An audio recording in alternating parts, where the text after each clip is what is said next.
what has driven you to take an inspiration, a thought, if you will, and manifest it into this unbelievable gathering of people known as Forecastle? And you can maybe want to define Forecastle too, for those that may not know. We'll start off with that. Well, Forecastle is part of a ship. Okay. It's the crew's quarters, basically, of a ship. So I think in my 19-year-old brain, which is when I came up with it, my Aquarius side, I was kind of looking at the ship as a metaphor for music and art and things that I enjoy.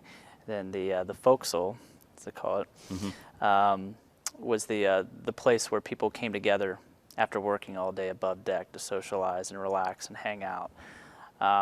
So it seemed like, piecing those two parts together, the things that I love and then the place where people come together over those things, that's what created the name.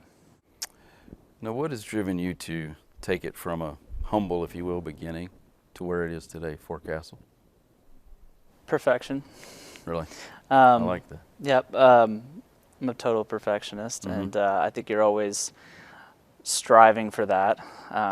You visualize it in your head, you see it, you see the image clearly, and I think you're always trying to get there. And with the festival, you have a once-a-year opportunity to do that. And you get close, but you look back on things and you find the little things that you need to make better. So it's a process of constant betterment and constantly trying to get better and better. And it's also kind of a competition within yourself. Okay.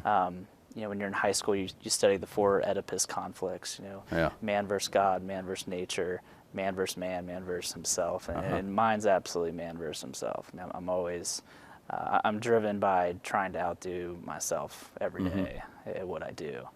I think most people in the industry, it's probably more man versus man, versus companies. I can see that. With me, it's completely not.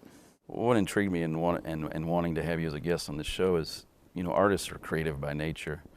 They're not always this well analytical, and you're an interesting combination, and I find it just a very unique style of leadership. Yeah, I have very interesting components in my parents of both sides of them. Yes, it's very interesting. Creates that.